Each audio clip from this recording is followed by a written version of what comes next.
weekend racing. It's time to recap it. And who better to do it than Michael and Magic? Two bros/pros who cover the highs and lows of racing around the globe on every one of their shows. Real fans look forward to these guys and their last thoughts, cause they know they're not talking out of their royal ascot. What they say makes sense. So ladies and gents, sit back and relax as Blinkers Off presents The Magic Mike Show, where you hear the experts speak. The Magic Mike Show. Tune into the show every week. The Magic Mike Show. You can trust the show is the bomb because it's being brought to you by RacingDudes.com. What's up, everybody? I'm Magic. And I'm Mike. And this is The Magic Mike Show, episode 200. Huzzah! Cheers, brother. We What's made up, it. buddy? Congratulations, buddy. We made it. We made it. Was this a goal? I didn't even know. 200 is absolutely nuts. 5 should have been the goal, honestly, the way things no went kidding, with our right? stuff. So. But hey, if you're joining us live on Facebook, Periscope, YouTube, thank you so much for joining. Mike and I were going to make this a party. I'm already that far into my Woodford Reserve. It's actually really sad. The nice thing is getting it out of the way now. Did you start that today? Yesterday. Oh when the guide came in. No, like the nice thing about starting or finishing this rather is that I still have 2 days before the Kentucky Derby, which is brought to you by Woodford Reserve, to go and get this baby filled back up. So, I mean, I have to now, right? Yeah. I mean, it's a must. I mean, you can't not be drinking on Oaks and Derby Day. So, I got to get my mint julep recipe and get all the supplies tomorrow. So I'm ready to go for Derby Day. It's gonna be fun, man. I mean, it's gonna be a crazy 2 days still. I mean, we're gonna be Mint live. julep action. Oh, yeah. There we go. Yeah, I like this little spice for Magic early in the show. We're going to be live for 5.5 hours over the next 2 days. We're just going to be all over the place. So it's going to be a lot of fun dudes coverage. Aaron and Jared just had a little hour and a half ditty on the Blinkers Off show. That was excellent. So, yeah, you're going to get sick of us by the end of these 2 days. Let me tell you. Yeah. Well, I mean, if you're not sick of us after 200, what the hell's the next 2 days going to do for you? Touche. Yeah. Hey, look, and we've already got a bunch of people joining us, congratulating us. So thank you so much for joining us. If you missed the announcement, Mike and I are doing this show a little differently. This is a fan appreciation show. You know, we wouldn't have gotten to 200 without all of your support, and so we wanted to make this episode about you guys. You know, share your favorite memories of the past Magic Mike shows. If there were certain things that you had questions about, if there were handicapping angles. Our thoughts on Derby and Oaks. We won't go too deep into that stuff because that's what the guide is for. But, if you have light questions, we've got a bunch of them from people who sent them in who weren't able to join us live. If you are joining us live, thanks so much. You can throw your stuff in the chat. We'll do our best to get to it. There will be a lot of carryover because of how many great questions we got. So if we didn't get your question this time, trust me, there's plenty of shows where we're like, man, I wish we had listener questions. So we'll save it for then. But, man, this is going to be a good one, Mike. Yeah, I got to say, blown away by the response. So thank you very much, everybody. I mean, we threw out we were talking about doing this for the 200th show. And we're like, yeah, maybe we'll get 10, 15 questions. We got 80 good ones, something like that. I mean, we could do a couple mailbags and put those up on the site if we wanted to with all the good questions that we got. So really appreciate everybody throwing them out there. There's some of that are handicapping focused, race focused. So we're going to be all over the place this episode, kind of just hopefully answering as many questions as possible heading into the big weekend here. So, I mean, let's not screw around, Mike. Get real quick. What's the best thing that you saw this week? Because I know what mine is, but I'll let you go first. Man, just that the Kentucky Derby is here and that we're running it. I mean, this year has been so messed up that just to have these 2 days and have them happening, and it looks like we're going to have them happen here with 48 hours to it. The best thing I saw is actually seeing the cards come out and getting the excitement and going through all these Derby pieces of it, and also getting my article done, so I don't have to write anymore for that freaking guide. So it was nice to have the cards out early and everything. But I'm just excited to have these 2 days. We are fortunate to have them. We've been fortunate in horse racing to not have a pause throughout this entire crazy 2020 year. So I just can't wait for those gates to spring open. And I also got to say that 20 horse gate at Churchill Downs. That's pretty cool, too. I'm excited to see them bust out of that for the first time, even though we are now down to 17, I believe it is, officially in the Derby. Yeah, right. But just not that long before we came on air, officially King Guillermo scratching out, caught a fever. I don't think there's anybody surprised when you hear 2 days before the Derby, a trainer say that a horse didn't even go out to gallop or walk the track and say, well, we're going to have to evaluate things. That's usually it's not a matter of if, but when they're going to scratch the horse. And, he said by 6 o'clock their time, which is still a half hour from now. So thank you to them for not even dragging this out. They just said, look, we're going to do right by the horse. We'll see you guat the Preakness. So. Yeah, it makes that pace even more interesting. I mean, if you look at Slim's pace, Slim's pace pace thesis, then you'll know have some more Woodford Yeah. Reserve. It'll help you. Unbelievable thesis. That's not even a hard word. Anyway, yeah, you'll notice that King Guillermo was supposed to be either on the lead or pressing Authentic, and this was already a historically slow pace that we were looking at. So now we've lost one of those two pace threats, and you're going to have even less of a pace up front now. So it's going to be interesting to see how fast they go the first quarter, the first half, and if that helps Authentic get to 1.25 miles. I'm still going to go with the hard no, but it gives them a better shot. I'll put it that way. Right. Yeah, I mean, you have to think about that. And so Saratoga Slim does have that pace thesis available at racingnews.com. So if you haven't yet, first of all, what the hell are you waiting for? A second. Go check it out. Go check it out. And the man, the myth, the legend is here. He didn't think we'd make it past show number 2. I got a fact about Saratoga. There wasn't a Magic Mike show during show number 1, so that's a good thought there. I was the first guest of this show, and then I just never left. This was just supposed to be an offshoot of Blinkers Off. Who knew we'd get enough of a cult following that we'd be able to stand on our own 2 legs. You know what? The best thing that I saw is, I'll go quick. I don't know how I just fell. Oh, you know what it is? The Sports Wars podcast that you and I have talked about before, where they pick something they talk about in depth behind it. There's some great stuff. The last one I listened to is The Rock versus Stone Cold Steve Austin. Oh, nice. And their rise as wrestlers together. Yep. And I was never a big wrestling fan as a kid, but obviously The Rock is a huge movie star. Steve Austin had a few movies that he did as well. I knew who they were. I grew up in a religious family, so the whole Austin 3:16 thing was a big, my family hated that. A big no-no, yeah. Yeah. So, but listening to this, decades after it happened, the build up to them facing off in WrestleMania 17, it was so good in the podcast. I just stopped and went and found a bootleg version of WrestleMania 17 and just watched their match. Unbelievable. Yeah. I'm not even a wrestling guy. Unbelievable what those guys were doing. The drama. I purposely paused the podcast before I knew who was going to win. And I was like, Jesus, I kept thinking, oh, all right, he's got him. Nope. Okay. All right. Stone Cold Slammer. Nope. Didn't get him. All right. The People's Elbow. And so, oh my God, it was just it was like 15 minutes straight. Yeah. Beautiful. Before we came around, though, it was probably the best performers out there. I mean, we've definitely circumvented them at this point, but they were right up there competing with us for a while. Yeah, you know what, Mike? We'll just get right into this because speaking of people who we've surpassed as performers, we have our first special guest for the Magic Mike Show, episode 200. Check it out. Fresh off of introducing us, kind of warming the waters for us as we step into this. It's Aaron and Jared from the Racing Dudes. Gentlemen, welcome to the Magic Mike Show. Listen, I defer to Jared because he's never been on this show, so even he gets. Oh shoot! I'm so sorry. We lost Jared right when we were going to have Jared on for the first time. I'm so sorry. No, I'm just kidding. I'm kidding, guys. I couldn't. I knew that fucking shit was going to happen. Okay, I knew you were going to do something. Okay. Yeah. I couldn't even get on this damn show by myself. I had to have him with me. That's how. I offered. This is. I offered to have you on by yourself. You're the one to let him stick around your house for I should have given him the boot. He's wearing my freaking polo. Oh, yeah, you guys are cute. Yeah, very cute. We're very cute. No, but great line. I had it all planned out. Slim stole my line. Congrats on 200. I honestly didn't think it'd make it past show 1. But editing it early on the early stages, I take a lot of credit for where it got to today. Yes, but no, really amazing that you guys have done as good as shocked me, and I think you guys have obviously a cult following and do a great job, and it's a great addition to the Racing Dudes umbrella because you kind of cover the racing a little differently than we do, and somehow defying all odds, you're still here. Yeah, it's been real talk. Jared doesn't really listen because Jared's a busy guy. We give him a lot of shit for not listening to the show, and he does listen more than he leads on because every once in a while he'll make a comment. I'm like, oh, he actually heard that on the podcast. So Jared is the. Yeah. There you go. Like, all right, what time did it say it? Okay. That's usually how the best Magic Mike show.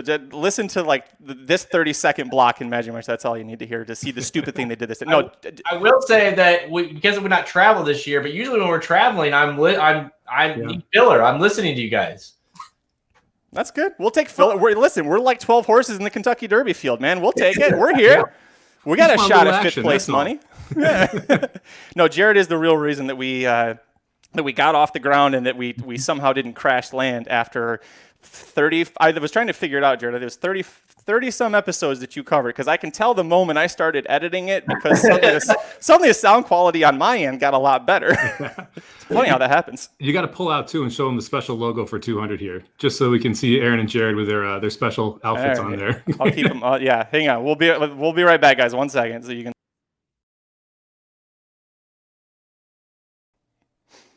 Well, there you go. Yeah. I mean, I'm not even mad about it, honestly.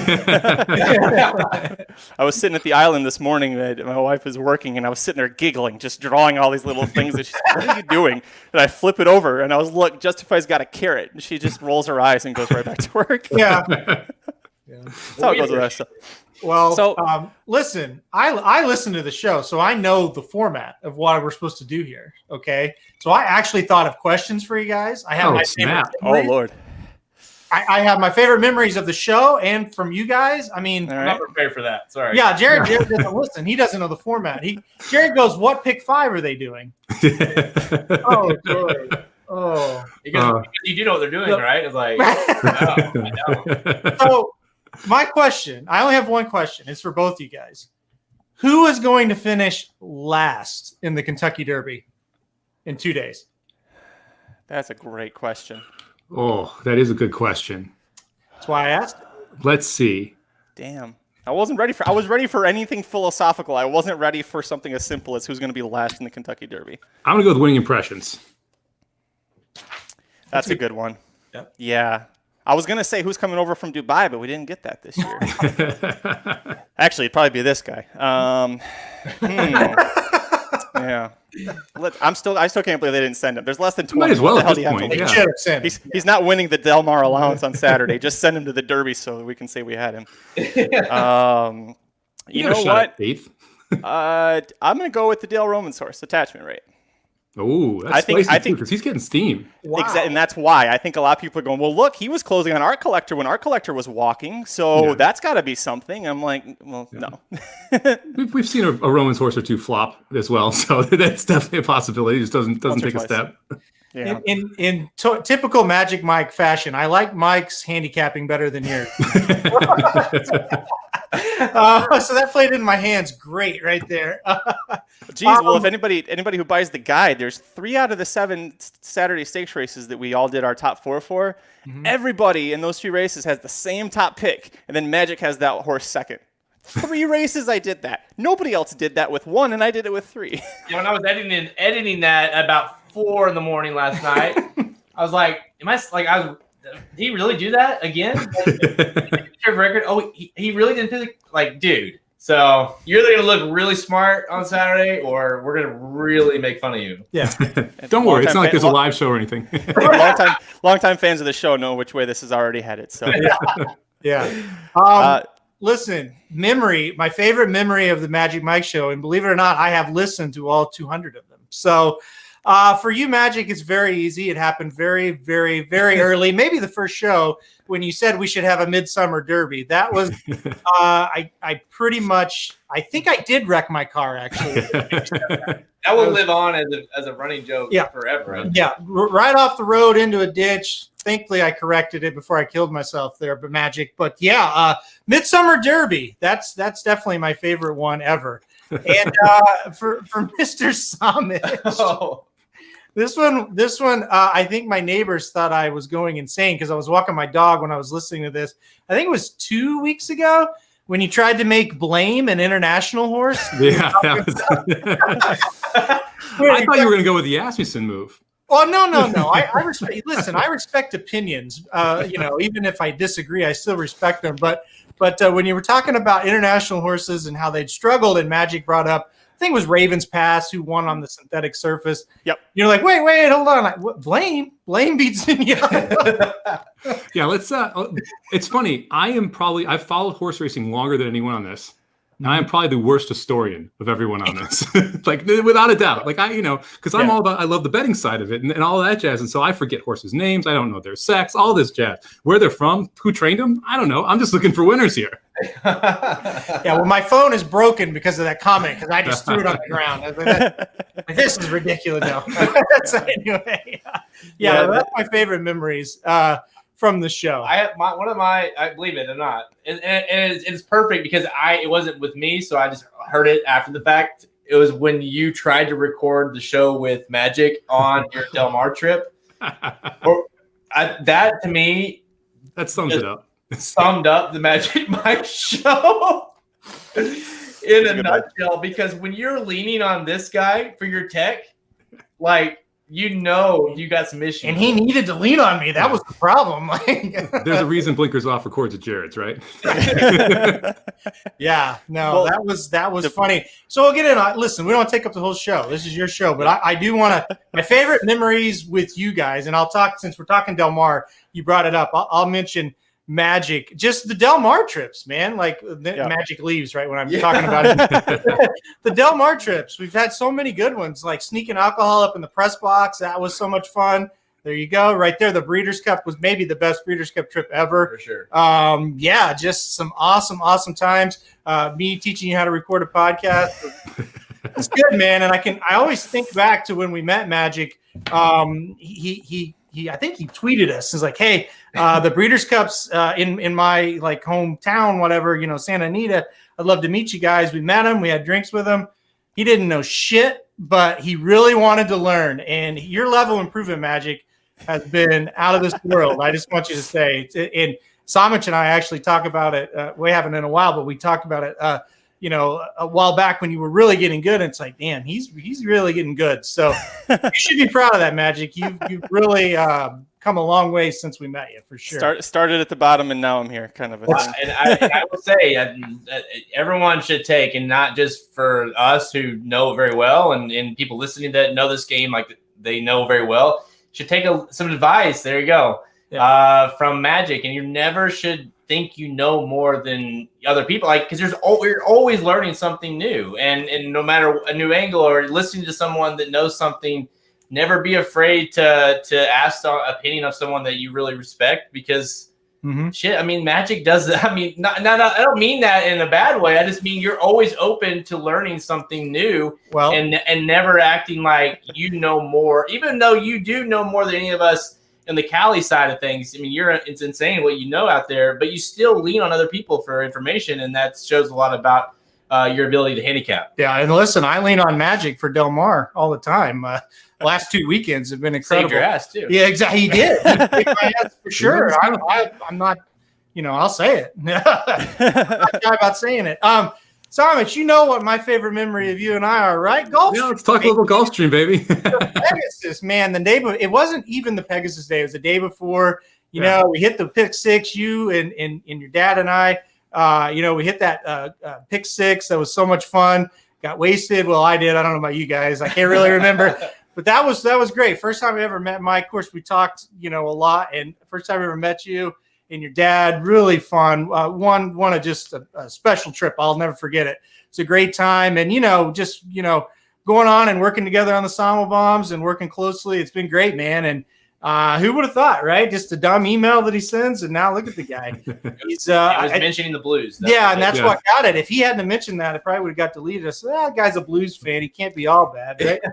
But no, that trip was great. Had so much fun. So happy that you're on the team. And, man, I'm really proud of you guys. Just to be serious for a minute. You guys, this show's unreal. So 200, I hope you have 200 more. Congrats, guys. Thank you. We got a little. You guys are close to 500, right? We still got a ways to catch you.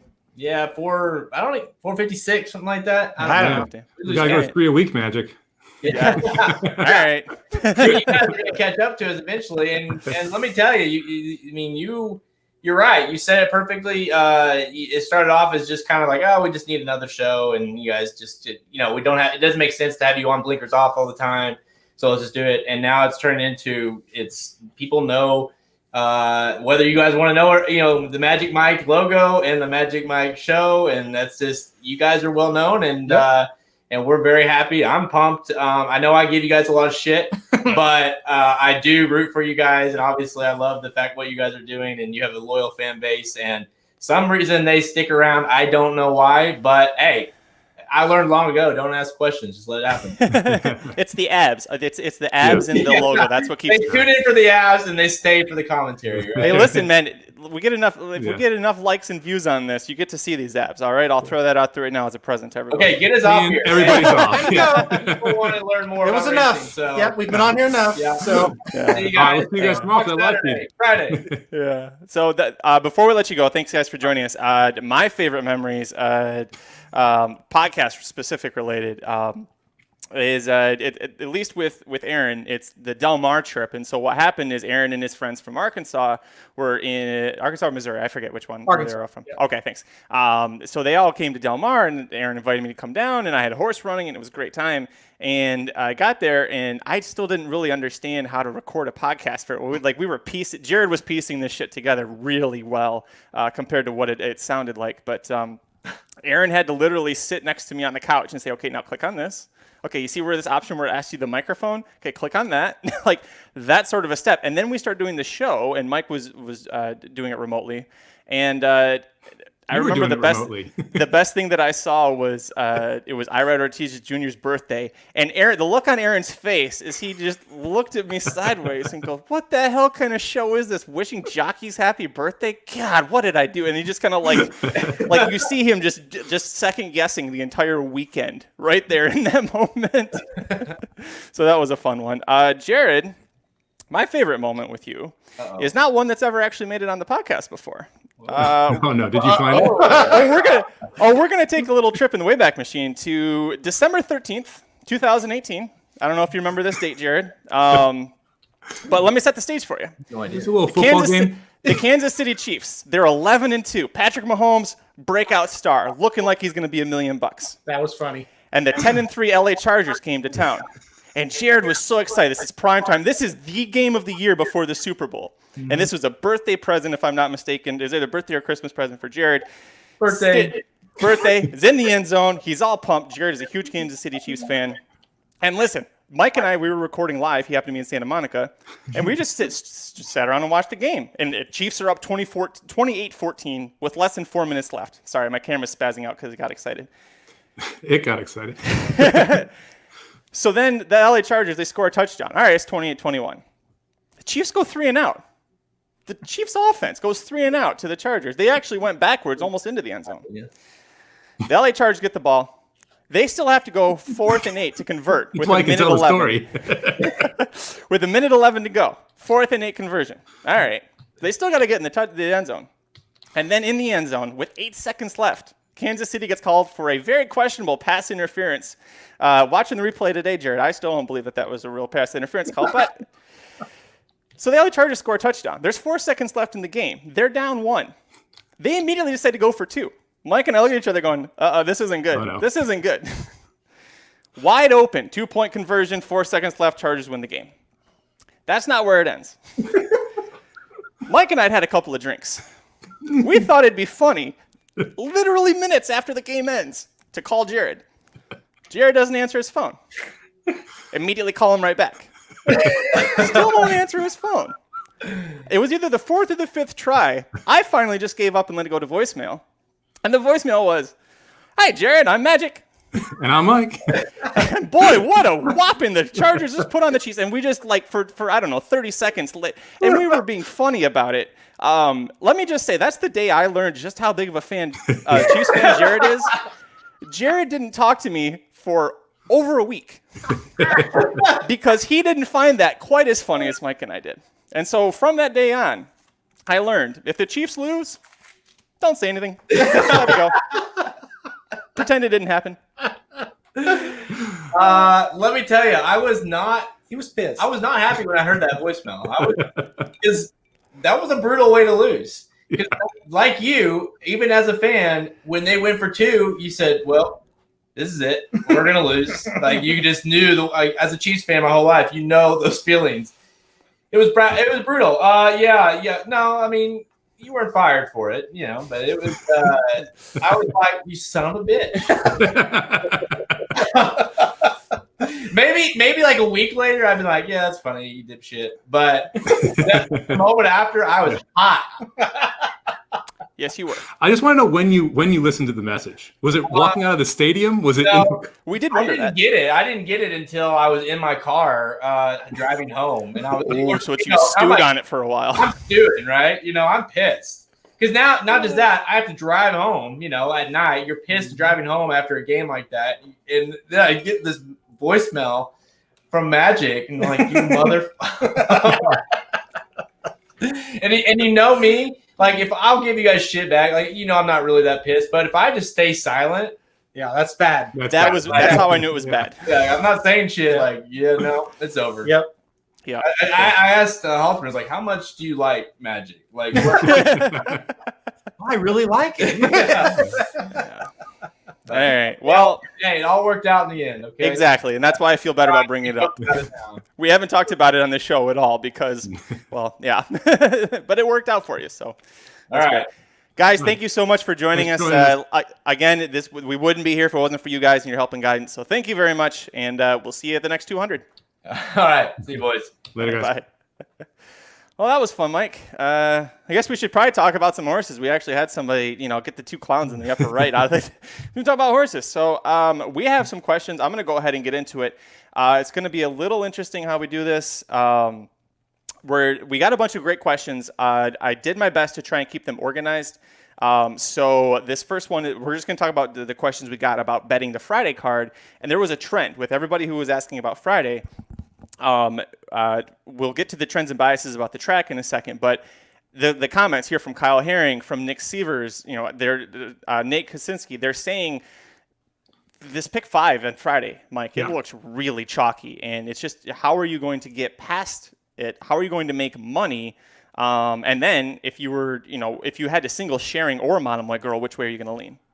Yeah, so the pick 5 does look a little chalky. I mean, and it really depends on how much you like certain horses. To me, I think Monomoy Girl is the horse that you got to really lean on if you're going to single one of them and then try and beat the others. She's the one who is, look, she's a superstar.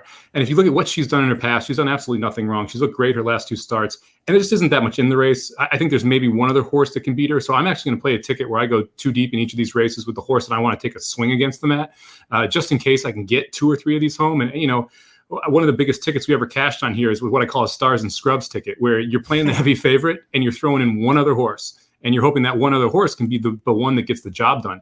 To me, Sharing is the most vulnerable of all of them. I think I'm going to end up 4 deep in that race. I think there's different places that you can go. And I think the turf aspect of it also kind of puts a little bit more of a twist on it. You're having horses that, first off, they're younger horses. Secondly, you're on the turf in a more condensed race. So for me, I think Sharing is the horse that you really have to take a swing against. I think Monomoy Girl is pretty safe. And, I think Mackenzie, there's one other horse in there, and it's not the other favorite that I like as well. So that race to me is one of the more interesting ones, and one of the places I have a bigger opinion that I'm excited about. Interesting. Yeah, I would go with Monomoy Girl, the most likely to win if you were going to single something. If you listen to Blinkers Off just before our show, or if you're watching and listening on replay, go check them out. They both talked about they love Monomoy Girl. I think that they've handled Monomoy Girl so well along this comeback season for her. These big gaps, they're making sure that they hit their marks when they need to. And I think that that's probably the big reason that the Monomoy Girl is going to be such an easy winner of the La Troyan. Also, Aaron brought it up, but who's their big challenge? Is it Vexatious? She beat Midnight Bisou, but that was a freak effort from Vexatious. Midnight Bisou, struggled a little bit, but it's also Saratoga, where the Graveyard of Champions. I don't know. I'd ride with Monomoy Girl. If you were going to go with the most likely one to lose, are you probably going to try and go with Sharing because you went 4 deep? Yeah, I think Sharing is the most likely one to lose on that list. It's just a tough field. I mean, that's the bottom line to me, that you can go in a lot of different directions, and you don't need to, with Monomoy Girl, you almost have to expect something's going to go wrong or her A game isn't there. With Sharing, she could bring her A game, and one of these horses could take a big step forward. And for me, that's the type of favorite that I'm going to try and beat. So to me, I think Sharing is probably the most likely one to go down out of that group. Like I said, I do think that Mackenzie is another one where I'm not going to be singling Mackenzie in anything. I will always be at least 2 deep in that race. Yeah, I'm with you. Any trends or biases that you're noticing? Mike Myers, one of our regulars, he says that it's been holding pretty well with the speed on Wednesday. Everybody was off the lead today. I also looked at who the fields were, and there weren't a whole lot of world beaters. It's hard for me to get really much of a feeling from what we've seen. Yeah, I would say speed was good the first couple days. Today, I would say that there were horses off the lead, but he still wanted to be a little more forwardly placed. So I'm going to be leaning on speed if there's not any rain. I think that kind of makes sense. With all this rain, too, you got to realize we're not going to have a firm turf on either day now. It may say firm in some cases, but it's not going to be overly firm. And that makes like Newspaper of Record, for instance, one of those horses you got to say, okay, well, I got to think about Newspaper of Record a little bit more because the offgoing is good for her. So there's certain horses that are going to be benefited by the weather that's come through in the last couple of days. Nick, part of Nick's question, and also here from our car, guys, thanks for your questions, is basically saying, how do you approach these multi-race wagers if you think that it's going to be chalk coming home?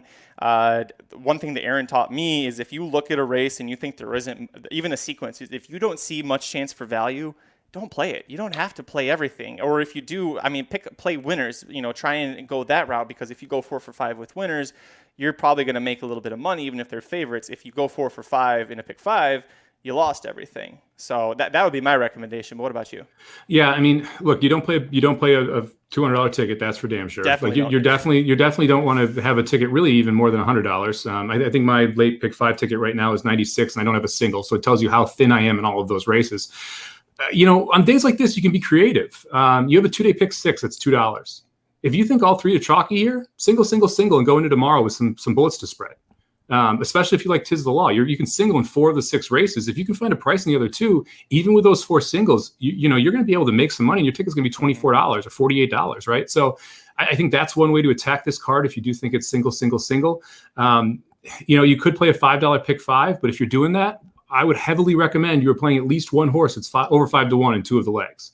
And if you can't get to any of those horses, then I don't know if there's really the value there, because like you said, it gets way too chalky in that sense. The other thing that you can do, and if you do think the winner is that easy, look at those straight exactas and straight trifectas, because you can often make a 3 to 5, 4 to 5, even money shot into a 7 to 2 shot based on just who's going to run second behind them.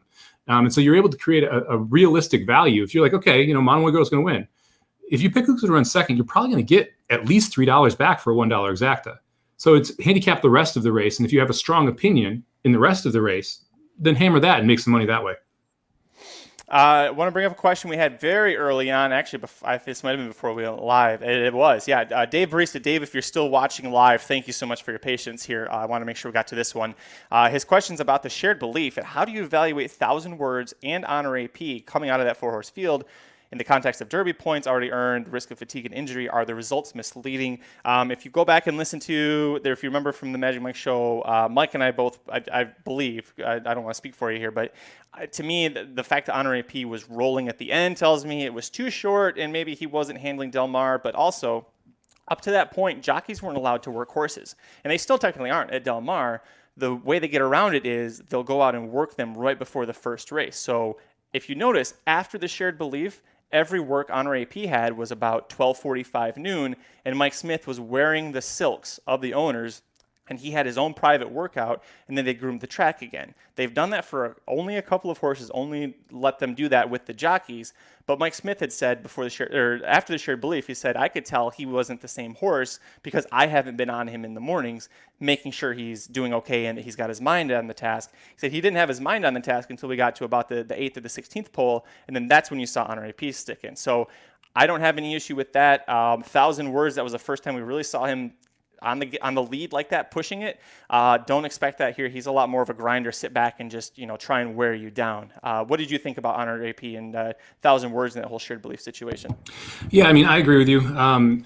It was obvious that Honor AP wanted more distance, and so I'm not going to take anything from Honor AP there. Also, Honor AP at that point didn't need points. Ironically, no one needed points, but we'll not get into that right now. Right. But so I don't know if Honor AP was fully cranked. Like Smith said, he wanted to work him to be able to see if he can work him back into where he wanted him to be as well. For 1,000 words, I actually upgraded the horse off that effort. It was the best effort I'd seen from 1,000 words in a long time, just to be blunt. I hadn't seen what I wanted from 1,000 words in a while. And to be able to see him come out and run well, put in a nice buyer, you now just have 2 races that before the layoff that you really look at and you're like, oh, those weren't great, and then he comes back and gets rocked by Uncle Chuck, first off a longer layoff, and then he comes back and runs that race. I always talk about Bob Baffert in 3rd race in the cycle, especially with 3-year-olds, and guess who's sitting here with 3rd race in the cycle? 1,000 words. Mm-hmm. So, I'm gonna actually take that race as a good race for 1,000 words. And Honor AP, I just chalk it up as being too short and not being fully cranked. So for me, I think both of them are live on Saturday. I would not be shocked if both of them end up hitting the board. All right, so we'd ask people also to send if you had a favorite memory, a favorite moment. The racing dudes, Aaron and Jared, joined us at the top to share theirs. We had a contribution from a gentleman named Sean Alvarez. This is going to be a video watch along, so if you're listening to the audio, I'm so sorry. We'll do our best to explain. I'll introduce it at first. Sean met Mike and I, vice versa, at the NHC back in February. Specifically because Sean was recording I think it was the final race at Golden Gate. This was the final race for anybody on that day, and Mike had to basically win this race to qualify for the final round. And so Sean was recording the race, and it's kind of a thing where the last race of the day, the last mandatory one, it's just it's fun because everyone's got something on the line, and even if you're out, it's like you can feel the emotions of it. So Mike had meet Miss Kitty, who was a long shot and didn't look like she was doing anything. About 35-1. And Sean wants to know what is going through your head specifically, Mike, during this moment of the. So right now, if it's kind of hard to see if you're listening, they're just coming off the turn, and Miss Kitty, I think she was still a couple of lengths off, several lengths off, and she'd have to come right down the middle of the track to even have a shot. Yeah, she's in fifth there, I think, or sixth, 3 wide. At this point, I thought I had a legit shot. And it's funny because if you roll the video, if you go back and watch this race, I don't remember what day it is, but if you go back and watch this race, I've never been more confident that a 35-1 shot was going to get there. And it's funny when you watch the video because Magic is going nuts. Right here, she's 4 wide on the outside there, and she's just swooping through. And at this point, I know she's going to win. And Magic is going nuts, and I'm just sitting there in disbelief that I have this much confidence. That I have this much confidence in a horse that's 35-1 that's going to go right on by, and that right there is why we got to day 2 or day 3 for NHC and was able to cash $10,500 and have a shot at the 800,000. And I can't wait to be back there next year. That was one of my favorite memories with you, is the two of us just going to Vegas and you being my hype man. I mean, if I ever have a rap career, I'm hiring you. You'd be out there on stage with me, man. And it's funny that Sean just happened to be 2 tables by and was able to catch this moment. And now he's writing for the dudes. He's been on podcasts, been on live shows. So it's pretty cool how that all played out. Yeah, I'm really happy, Sean. My favorite part is this video. Sorry, I had your comment there, Sean. This is right when the cross is your reaction. You were leaning forward the whole time. Your reaction is just to do this because you also knew you had to win. But how many people ahead of you also had that horse as their pick, and we're still going to, how many people were you actually able to pass because you still needed some luck here. And so you weren't as reacting. I reacted like Jared did when the Chiefs won the Super Bowl. So my favorite part is just like right here, just smother you with a hug, and you're just like you're still doing this, and you're like, God, get off of me, because I was so excited. There's also 2 races after this. I have no bullets, and I need to hold. I need to not only pass people, but hold on to be able to stay to the next day. And we have no idea where we're going to end up on the leaderboard. And so it was pretty incredible moment. It's one of those things. If you love horse racing, even going to NHC is a cool experience. I mean, you're talking about 600 horse racing players all sitting in a big ballroom where every single person has to pick 15 of the same races a day. So for 15 during 15 of those races, you have 600 people screaming for different horses at different times. And that second day, some bombs started coming home, and the room was just absolutely going nuts. And the Beam horse won. I don't remember. Yeah, that was great. Beanie Awards won when everyone was there. I mean, so it was a really cool experience. I'm excited that I'm lucky enough to be qualified for next year and be back there. Hopefully my hype man will join me again. Yeah, God, that was so much fun. And like Mike said, if you get a chance to go, if you didn't qualify, Sean will tell you the same thing. It's so much fun. It's just it's different than being at the track because everybody's just kind of, if you read Sean's Horseplayer FAQs where he talks about contests, people they want to win, but nobody's going to be mad at you because your horse beat them. They'll be mad at themselves because they didn't have it. But that was a great memory. So that was definitely one of my favorite ones with us too. We have a question here from Robert. He wants to know of the Derby preps that were at least 9 furlongs, who ran best in them, or I should say over 9 furlongs. What besides the Travers was over 9? Why can't I think? I thought the Travers was the only one. I think the Travers is the only one that amount of course so Robert, far. let us know if there's one because obviously the whole Midsummer Derby thing, we're not thinking clearly when we do this, but if we think of it, anything. It's interesting because chat below also said, what difference, if any, will having this Derby in September make? One of one of the biggest factors here, and both of these questions kind of align, is that we have more information. I think that really Louisiana Derby. Yeah, that's correct. That's it. Thank you, Mike. We have more information than we ever had before for the Derby. We don't have to wonder if horses can get the distance. We know they can get the distance. We've seen these horses through 2 full form cycles now, earlier in the season, now later in the season.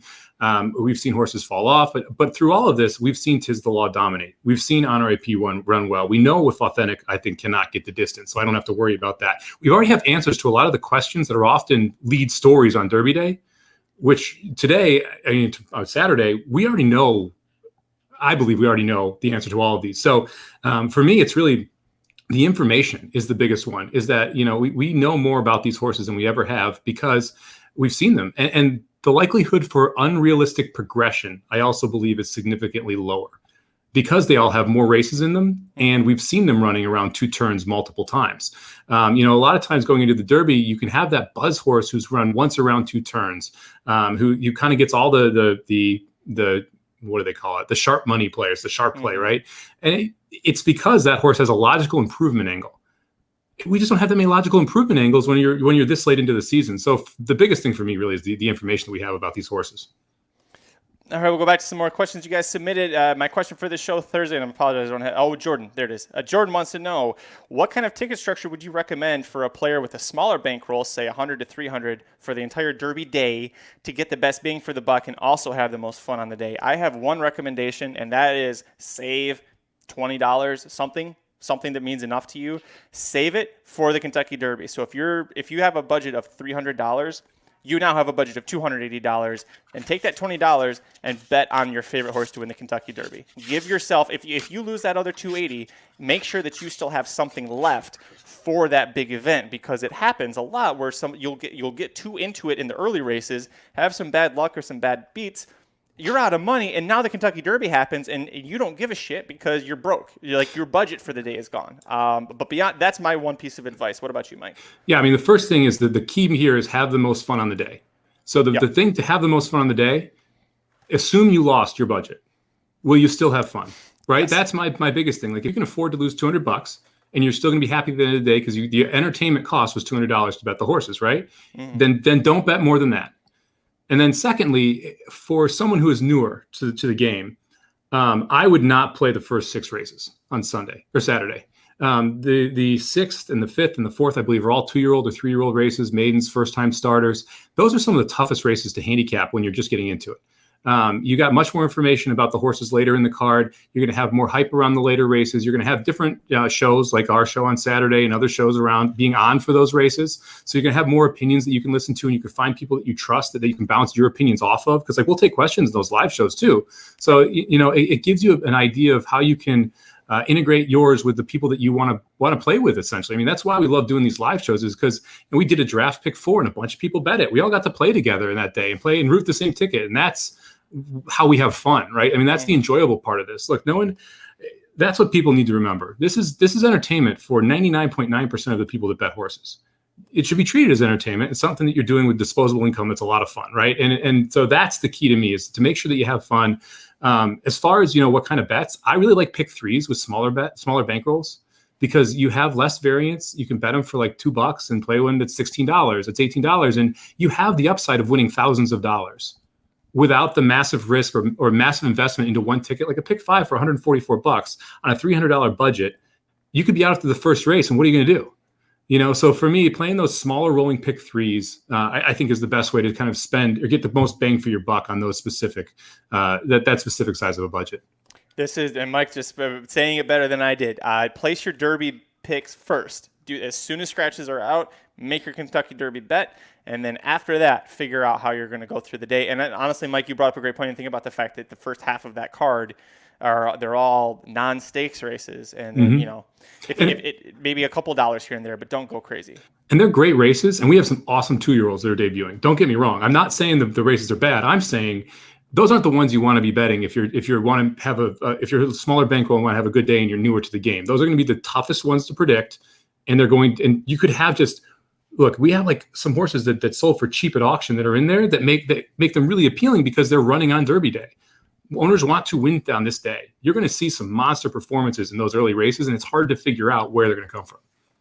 I got a question here from Matt Oates. Thoughts on the best way to bet for and against Tiz? My thoughts: single in the pick 5 with Tiz, and then spread with other horses not named Tiz the Law in the pick 4, such as New York Traffic, Sole Volante, Max Player, Honor AP.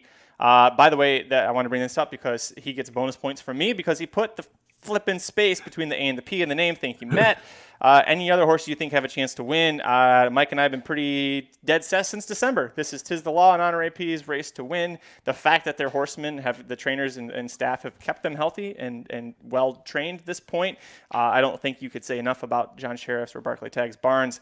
I would say if it, my recommendation, if you've got extra money to throw around, maybe do that pick 4 where you spread against Tiz the Law in the last. But if you think that Tiz the Law is going to, if he's the most likely winner, I just single him. Look at everything that he's done this year, and look how many horses continue to fall apart. We're now down a 17-horse Kentucky Derby. It's going to take something crazy, like Ed McGann says. The only thing to beat Tiz the Law is Tiz the Law. Like, that's pretty much it. So my opinion, just single Tiz the Law and go from there. What about you? Yeah, for me, I think it's Tiz the Law and Honor AP, and I think that's the end of the list. I think that's everybody that can win the race. I think Tiz the Law should be the heavy favorite. I think that, you got to single Tiz the Law in this spot or go too deep with Honor AP. I don't think you can go any deeper than that. Mm-hmm. And if you really like Honor AP, I would almost, and this depends on, again, this depends on what type of gambler you are. I would almost single Honor AP in some stuff, because if you can get Honor AP home on a bigger ticket, you're going to make a lot of money. I mean, that's how you're going to be able to win. Now, the other way to do it is you hammer a big opinion in the other 2 races. I have 2 singles before Tiz the Law in the previous 2 races. So, that gives me the idea that maybe I can string together a $25 or $50 pick 3 on mine and see if I can just have a monster pick 3 live to Tiz the Law in the last, because I do like other horses. But man, this is a tough sequence to be able to really blow up. You're not going to see a $10,000 pick 5 with Tiz the Law ending, no matter what happens before it.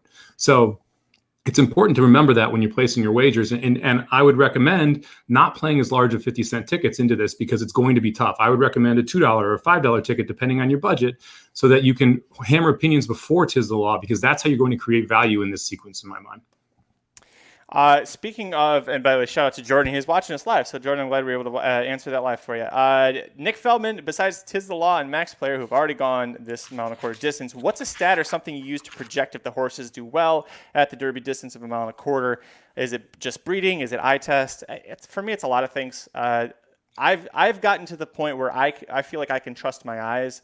And if I watch a horse like Tiz the Law, like Honor AP, the way that they get rolling in the stretch, there's just something about them that when they get moving, if there's nothing in their way, it's like a freight train coming down that stretch. And to see it live, and I have the benefit of being in a press box, so usually 6 stories up, looking down and watching it happen live in front of you, it's magical. It's really great to see.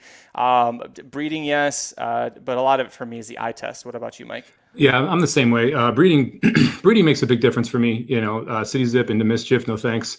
Certain horse authentic. Yeah, I'm sorry, buddy. Improbable to see last year. A lot of those to me are ways that I will look at horses that have proven they can't get it. That to me is the big one. I'm not necessarily as worried if I should say sires that have proven that their offspring can't get the mile and a quarter. To me, is something I definitely look for. The other thing I think is worthwhile looking at is when they're going a mile and an eighth, what was the final furlong and final quarter of a mile? Did they do the final furlong in 13, 14 seconds? Because that's a bad sign. That means that you don't want to be coming home in that time. If you're coming home in 23 seconds for a quarter mile, that means you're still running sub 12s. That means you could probably keep going. If you come home in 25 seconds for that last quarter mile, that's a problem. That means you're going to slow down more if you're adding that extra quarter mile. So to me, I think one of the big factors is the last quarter and the last furlong they ran in their last race, or races that are a mile and an eighth, because that gives you some type of indicator on whether or not they were handling that distance well based on the early fractions. JD Champagne horse tickets is take part of your bankroll and buy some Woodford. That is always a good exactly idea. What I have to do, man. Look at this thing. There's nothing sadder than an empty bottle of Woodford Reserve right there. Yeah. You'd probably just cry into that thing and then drink it again on Saturday and still get drunk. With as much as I've been drinking, too, it probably would have some alcohol still left in it. Speaking of our buddy Nick Severs, Nick has been a long-time follower and fan, so Nick, thank you so much. His favorite moment from the podcast, hit a pick 4, $144 ticket, paid over $1,500, and he's been hooked ever since. By the way, Mike, do you know what pick 4 sequence that was? Do you remember? Well, we beat Global Campaign, and Casa Creed was the. It was That's the one. Look, man, it was the Stars and Scrubs because it was Casa Creed beat the Henley's 9 Joy. horse. Henley's Joy was still, he was fresh in their 3-year-old season, and he looked like a monster as a 2-year-old. And Global Campaign lost at 7 furlongs, so we didn't think it could get the distance, and was beat by a horse that was coming up. I can't remember its name now. But we were only 2 deep in both those legs. And in both cases, we got the bigger price home and had spread legs on either side. And yeah, that was fun, man. That was a lot of people had that ticket, and that definitely blew it up a little bit. Yeah, I didn't. We disagreed in specifically the Kitten's Joy, which had Casa Creed winning. I played the pick 3 back because you were so convincing about Casa Creed, and at the time I was like, I don't know what the hell I need. Like, I was still very new, so I bet it back. So then I hit. I didn't hit it for as much as you guys did, but I remember being in the press box when that race happened, and Brad Free with Daily Racing Form was next to me, and he had Henley's Joy, and he did not have Casa Creed, and he saw me doing this because you're not supposed to cheer in the press box. I was like, yes, a little under my breath. He said, "Did you have Casa Creed?" I said, "Yeah." He said, "How did you get there?" And I just spouted off everything you had said on the podcast. I said, "Oh, listen, his trainer's not an idiot. The breeding set, first-time turf from Shanghai. Jimmy Creed, 17% first-time turf. Yeah, I nailed all those points, and I just rolled it off. I was like, Mott's not an idiot. He wouldn't do this if he happen. Jimmy Creed, 70% first-time turf start. I thought he was pretty sneaky, and you're getting a really good price on it. And he just looks at me like, wow. Okay. And ever since then, Brad Free's been really great with me. He still doesn't ask my advice, but yeah. It was a great pace setup for Casa Creed that day too. And that's what we talk about is sometimes, look, Casa Creed was not a better horse at that point. But you know what? Casa Creed got the pace set up against Henley's Joy. And a Thread of Blue was in that race too, I think. I think so. Might be. And Casa Creed got the pace set up in that race. Casa Creed was able to get the first jump and able to get home. And again, like Jared's like, you got lucky, man. That wasn't the best horse in the race. I'm like, you're right. It wasn't. But it had the best setup, which would made all the difference in the world in that specific turf race. And yeah, I got a nice little. You were the best handicapper. I mean, he's the best horse. You were the best handicapper. Look, the best horse doesn't always win, especially when when it's pace dependent, and that was the case in that race. So next question, also with it living his favorite memory, it is best way to become a better handicapper. Specifically, I've heard people say you should be able to pick winners at 33%. How do I get to pick winners often? First of all, I don't know who told you that, but that's screwed up. If you're picking 33% winners, we've got a job for you at racingdudes.com. Hit us up. Mike specifically, I mean, your win rate is far below average. Yeah. But your ROI, because you hit when it matters, I don't know. I wouldn't measure 33%. That just seems, for horse racing, that seems crazy. It does and it doesn't. If you played the favorite every race, the favorite on average wins between 32 and 34% of the races a year. So just pick the favorite pick the favorite every time. But you know what? Anyone who picks 33% winners has a negative ROI. And I would almost be willing to bet any amount of money on that. Because if you're playing 33% winners, you're playing, obviously the sample size matters, the number of races, but you're not playing long shots because you're not able to you're not going to hit 33% if you're playing long shots. And the fact of the matter is if you have 3 3-5s in a row and I've won 20-1 every 15 races, I'm making more money than you. And that's the key, right? It's the ROI. And it's specifically with my style. If I hit 10% of the pick 4s, I'm going to make money. All I need is 10% of a pick 4 to make money. And that's when you think about it that way, it kind of creates a very different idea around it, and one of the things is, I would challenge anyone listening to this to not only want to become a better handicapper, but become a better bettor.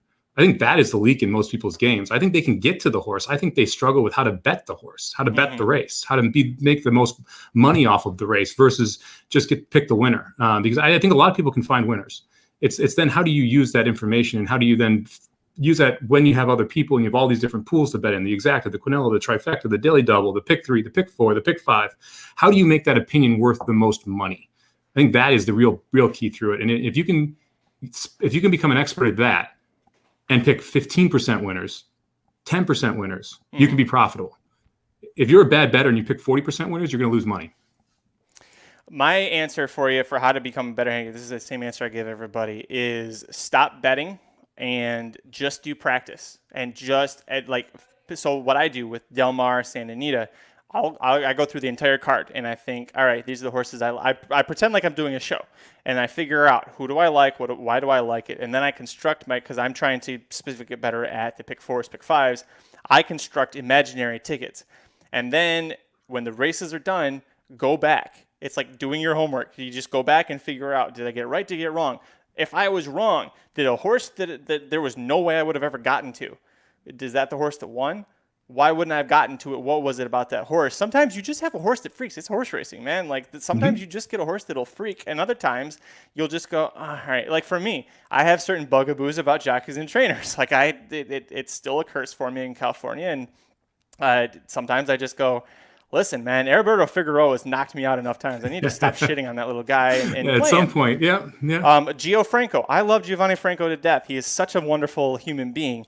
Gio is over like 60-something at Del Mar. At some point, I got to stop picking Gio because it's just a lot of wasted bullets. So I just practice, man. I mean, practice and go back and figure out why you were right and wrong. And then that will help you figure out. And then it'll help you with the ticket structure, too, that Mike's talking about. You'll figure out, should I have gone deeper here because I didn't have an opinion? I mean, buy a leg. If there's it's a 6-horse field and you don't have a strong opinion, flip and buy it. If you're like, man, I really like that Micro Rhythms. I don't know about this last turf race. Single Micro Rhythms, spread like a demon in the final one, and you'll be like Alex Henry, who he says, he hit the pick 4 last weekend at Del Mar from the podcast. It didn't pay a lot, but you know what? It was better than losing your money. So. Yeah. Well, just hitting a pick 4, especially when you're walking out the door, is a good one. It's like hitting that good golf shot at 18. You just want to come back. And when we talked about this, I don't know, maybe 10, 15 times in this podcast, last 200 episodes. You're paying for an education. Might as well learn something. Like go back and look at the races after they're over and figure out why you were right and why you were wrong. And then lean on those angles of why you were right and why you were wrong in future handicapping. You learn from the mistakes, learn from those plays, because that's how you're going to be able to get better and be willing to listen. Like, when you're wrong, listen, and someone else is like, dude, that was dumb. Be like, okay, why? Don't be defensive. Ask people to explain it, because often you will learn from those moments. Let's do a couple of rapid fire things here. There's been a lot of questions coming in the chat. Thank you guys. What about pace? Can the 12 get home and win this? I have no idea who the 12 horse is, but it's not Honor AP. It's not Tisdalaw.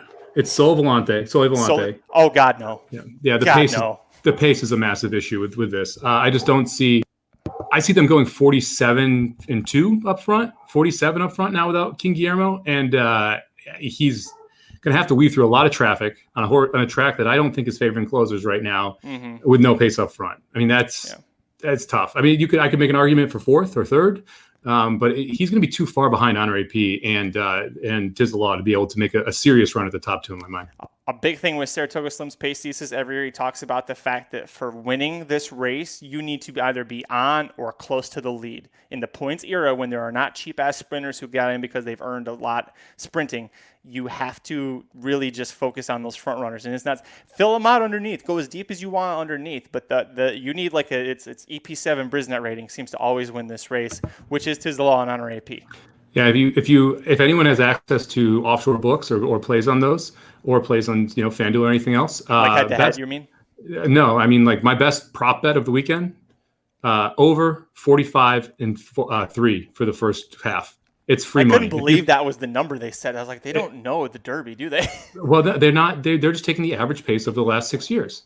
But like I have over 22 and 22.7 seconds and over 45.9 seconds, both for prop bets this weekend. And I think both of those are steals. I don't see a fast pace at all. And I think if you can find any first quarter or first half bets, that to me is one of the biggest free money bets out there right now.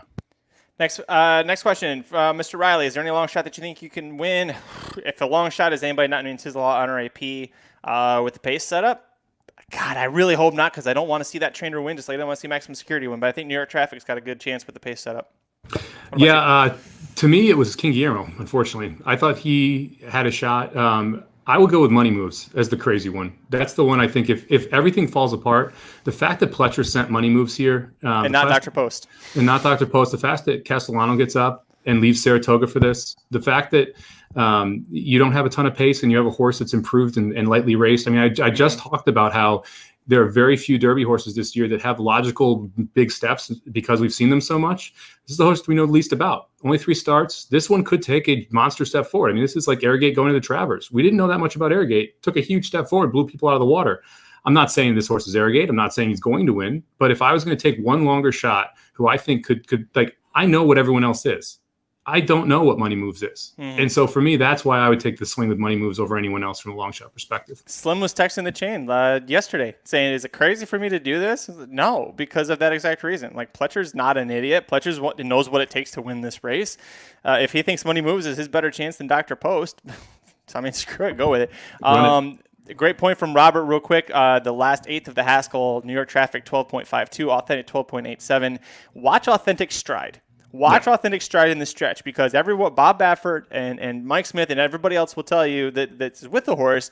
Oh yeah, he was just dicking around. He was screwing around. Watch how quickly his hooves are hitting the ground versus New York Traffic, and then you've got Tiz the Law and Honor AP that are just covering ground like that. Yeah. They're not exerting nearly as much energy.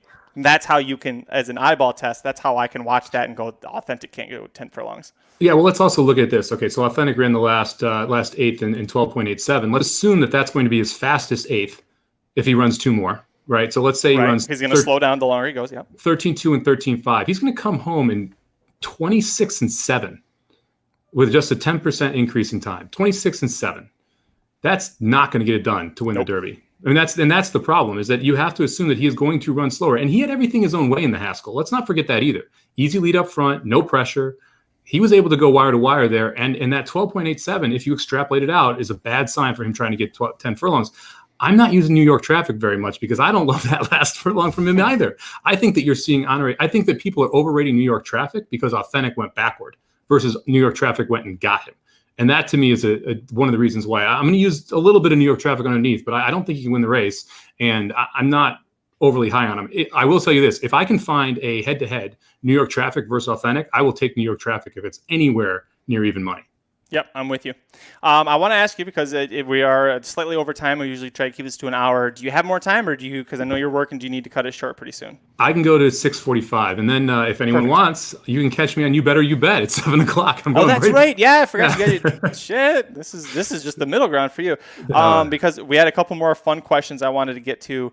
We have this one from Dr. Miranda herself. She does all of our. There's a big feature race Sunday that she covers, usually Sundays for us. She did the Kentucky Oaks, so we can actually go to the Racing Dudes YouTube page, or go to racingdudes.com, go to the Kentucky Oaks preview. There I put the video with Dr. Miranda in there giving her thoughts. She wants to know, if you were cursed, and let me tell you, this is a curse. Oops, did I lose you? Am I still here?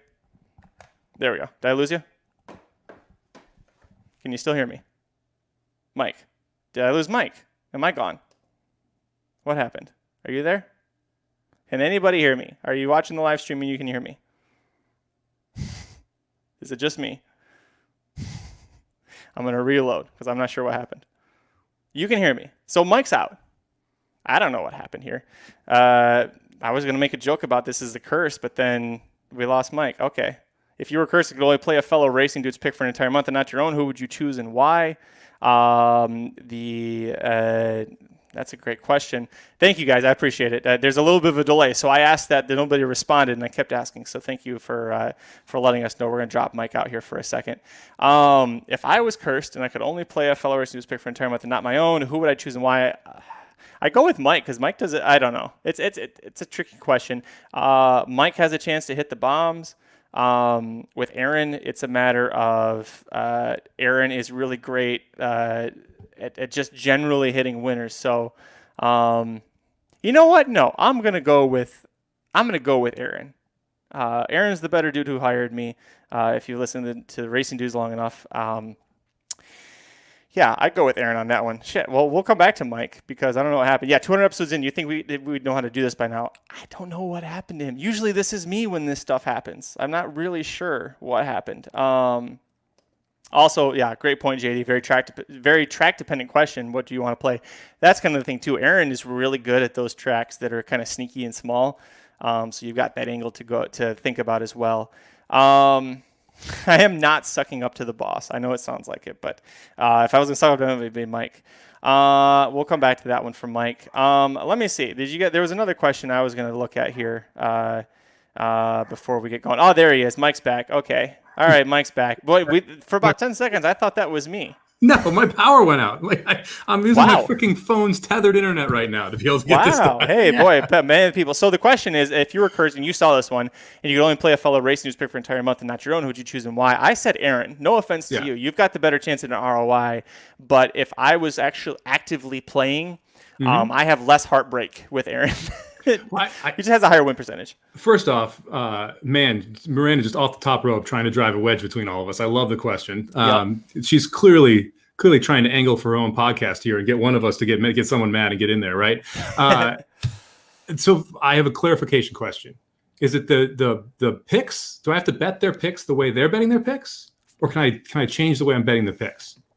Well, if you're going off the Racing Dudes picks, those are all Aaron, and he has suggestions, but those are his top horses. So if he'll give a top 4, so if you wanted to play the top 4 in a different order, I would allow that. But you have to use those 4 he uses. Because if it's Aaron bets the most out of everyone else, I bet the most, then Aaron. So if I had to bet, so I would pick Aaron next just for the action. Like That's if I true. was going to pick someone. So that's my first answer. My second answer actually would be you. Because you handicapped the most like me out of the 4 of us now. 4 of them That's now. true. we have like last weekend, we were both all over the exact same horses in that pick 4. And so like there are definitely days where we're almost going to be dead aligned because we've talked about horses so much. We look for each other's angles. And so I would pick you in that sense because I trust a lot of the angles that you're playing because we talk about them week after week after week. And I've seen the growth over the 200 episodes in your handicapping ability. And like you have the guts to single that one horse and then be able to spread everywhere else. And so if I had to bet every dollar that person was betting, it'd be Aaron because I need the action. If it was playing picks, it would be you because I feel like we handicap the most similar. Yeah, well, thank you. I appreciate that. We do. Especially because what was it? The Del Mar one. We initially were going to be lockstep for 3 of those 4 legs, so it worked out. Question from Michael. He's been on here before, but how do you guys? I just love this question. How do you guys deal with haters? The mute button. Baby. You just hit the mute. Mute button is your friend. I used to block, and then I realized that because I do a lot of the pushing of our material from my own account, I can't block people because they're not the same opinion as me. I'm just going to mute, just fly through, and it makes your life so much better. With the Sama Bombs, I get a lot of haters because they're bad days and they're good days, and the people that play one day, it can suck. And I'm pretty straightforward about that. But I'm assuming most of those people don't watch the video where I'm pretty straightforward about that, and they just assume they're going to win every time. Right. So yeah, for me, I mean, if people piss me off, I just block them, or I just mute them. I don't block people because I don't want to worry about that stuff. I just mute you. And honestly, the best way to deal with the haters is look at the people that come back at them. I got a bunch of people that are like, yeah, the guy knows what he's talking about. Like, out of here, And so to me, it's those comments where people reply back to the haters that make it very easy to deal with them because you can tell that people appreciate everything that we try and put into this. I mean, we both prepare for each one of these podcasts. I spend hours a day handicapping for the Sama Bombs to try and make that the best possible product. We both reply to monumental amount of DMs to make sure that, if anyone has questions, that we can be there and support you. We try and do shows like this to make sure that, people that want to learn could make sure that they have their ways to learn. And we're trying to share as much information. So yeah, I mean, we're here for those people and the haters. Yeah, they can hate away. Haters gonna hate. Yeah. I liked this question. Jim had a couple of great questions, and Jim, we're not gonna get to all of the ones that you sent in just because we're strapped for time here. But I want to get this in. Question about the podcast: have the downloads been pretty consistent, or do they increase the week before big races? Have the podcast grown in audience numbers? Jim, it's hard to find stats because we use SoundCloud. And it doesn't share with iTunes, and iTunes won't tell you how many downloads you have. But I will tell you, I'll show you this graphic right here. That's from the start through the end of 2019, and that's total number of listens. And you can see it's just been a very steady, gradual increase. That's where we're at with this show, man. It's just a general, I wouldn't say we plateau, but it's a little tricky right now too because with COVID, a lot less people are driving. So our podcast numbers are a little down, but now we're doing these live streams, and these live stream numbers, this show right now, by the way, is by far the best we've ever had. I've been watching the stats in the corner. So thank you to you guys who are joining. But it's just so great. Here's the top 5 tracks, the top 5 podcasts we ever had. First of all, I really love the number one.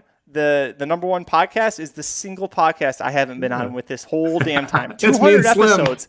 It's you and Slim. And that thing's got 1,900 damn downloads. It was a fantastic episode. I listened on the way back from Rome. It was great. I just can't believe that's the one. But you'll see a trend here. 4 of these 5. Number 2, the Breeders' Cup Saturday early pick 4 preview that we did. Tons of listens. Churchill Downs late pick 4. Saratoga late pick 4. Look at that one in the middle, Mike. Fauner Park. You, Aaron, and I. That's when Fauner Park was the only game in town, and we went after that pick 5, and between the three of us, we went 3 for 5 on that one. The Walker we couldn't lean on like we wanted to, but just to answer the question, and I love this. Look at the top cities. You've got 4 of the 5: Chicago, New York, Los Angeles, Dallas. I had to Google where the hell Newport Richey is. Do you know where Newport Richey is? I'm going to Jersey. It's Florida. Oh, that was my next guess. It's like in the middle of the Gulf area I don't want to call it the dick that drops down, but to me it always looks like a dick that drops down. How about this for top countries? Right, United States, obviously. Canada. Apparently we didn't piss enough people off when we did the Woodbine show. Or maybe that's all the Woodbine show and then people just stopped listening. The Great Britain, Ireland. How about Brazil? Yeah. I like that. That's pretty cool. A lot of horse racing is a global game, man. It's pretty cool to get people from all over the place. You get a lot of international listeners, and I've gotten quite a few DMs from people in the Europe specifically. So it's been crazy, but it's fun because we're able to do this and share this with so many people all over the place. I cannot wait for racetracks to come back and be able to go to different places. And we're going to obviously let everyone know when we're at tracks. Come say hi. Come grab a beer. We love to meet people. Love to hang out. Tampa, I got to go to Tampa Bay Downs at some point. Would love to get back to Gulfstream for the Pegasus. He was saying that the Newport Richey's 40 minutes from Tampa. I'm sorry. That was misleading. He lives in, Mike's in the Chicagoland area, I want to say. Chicago. Well, if Arlington stayed open, we would have to make a trip to Arlington. I love Arlington, man. Especially it was amazing. Because Churchill's trying to shut it down.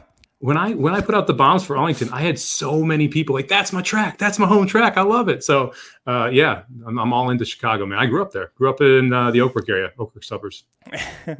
All right, final question. And there's plenty more that are coming. I wanted to hit the ones that were Derby and Oaks related because obviously it's very time sensitive. If you submitted a question, we didn't get to it, I promise we will get to it on a future show.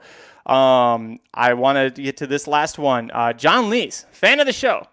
Do they have to be Magic Mike Show questions? Because he has an artisan well with low water pressure. He wants to know if you have any suggestions for how to fix his artesian water well and the low pressure. First of all, John, I'll tell you, the water pressure is dependent on the source.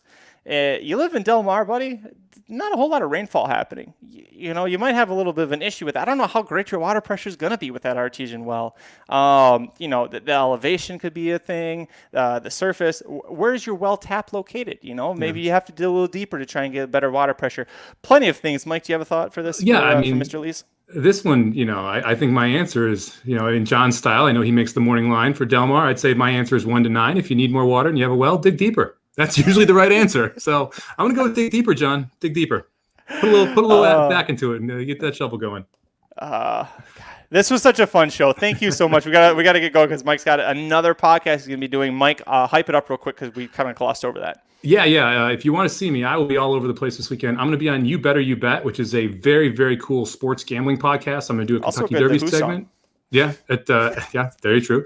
It's a really cool sports gambling podcast. I'm going to be on at 7:00. They do a power hour every day at 6:00. It's a 4-hour show, live TV and radio show that ends up as a podcast. So definitely worth checking out. We're going to be live tomorrow from 4 to 7 on the Racing Dudes channel, covering everything Kentucky Oaks. I'll be on the America's Best Horse Racing on Saturday before we go live here, and then we're going to be live here again on Saturday from 6:30 to 7:30. So it's going to be a busy weekend. We got Sama Bombs from Churchill Downs on Friday. We got Sama Bombs from Churchill Downs on Saturday. We got Sama Bombs from Del Mar on Sunday. We got Sama Bombs from Del Mar on Monday. So it's going to be busy betting weekend as well. And remember, we got the big guide out too. So the Kentucky Derby guide is out. Everyone check that out. A lot of hard work went into that. If you have a Sama Bomb subscription, if you have a subscription to the site, all the guides are included. I remember we got to that. I think we were doing a live stream when we did this. Stetson, one of the originals. Stetson. We got to a horse that was owned by Stetson Racing. We both said, "I hope that's it." We're gonna bet it because we're gonna hope that our friend Stetson owns the horse. So it was. He's just lying. It's his. He doesn't want the notion that if the horse loses or if the horse wins and we didn't use it, we're gonna go, Stetson, why didn't you tell us? Come on, Chet Summers. I mean Stetson. That sort of thing. So good luck this weekend. Like Mike said, go to racingnews.com. We have the full preview for the Kentucky Derby, Kentucky Oaks. The inside track to the Kentucky Derby wagering guide is available for sale. It's out. It's beautiful. It's glorious. I've looked at it a bunch of times, as has everybody else. This is, and I'm not bullshitting you, this is one of the best guides in terms of product and ROI and performance that we ever do all year long. So The guys have been doing very well overall, but this is always because everybody puts so much focus into this on our end. So really encourage you to check that out. Thank you to everybody who's been along with us for the 200 episodes. We wouldn't be here without you, and we really, truly, honestly, from the bottom of our hearts, appreciate you. Unless you're one of the haters, then, I wouldn't know because I just mute you. Make sure you catch the live show at 4 o'clock tomorrow, because I would guess, I'm going to venture a guess, that we'll have a nice little live draft pick 4 for that puppy. Yes, we got the late pick 4 that we're covering, so I would expect that we try and run that one back. We'll definitely run that one back. And I since we did that, I've gotten people asking, "You guys gonna draft another one? You draft another one?" I'm like, "Hey, hang on, we got to make it special. We got to make it special." So yeah, we'll definitely have that one back. We don't have enough time to do it on Sunday, so probably won't be, or Saturday, because we're going to be on for an hour and a half, and that's going to be a lot of lead up to the Derby, not a lot of the earlier races, but Saturday for sure. I think we got 4 races left. We'll definitely do a draft. Sunday, Friday. We will definitely do it. So 4 o'clock tomorrow. 4 o'clock Eastern, right? Yeah, it's 4 o'clock Eastern, 4 to 7 Eastern. Yes. Yeah. Because it's 1 o'clock for me on the West Coast. There we go. So, we're all over my camera's starting to spaz out again. That means it is time to wrap things up. Thank you so much for joining Mike and I on episode 200 of the Magic Mike Show. Until next time, I'm Magic. And I'm Mike. Good luck this weekend.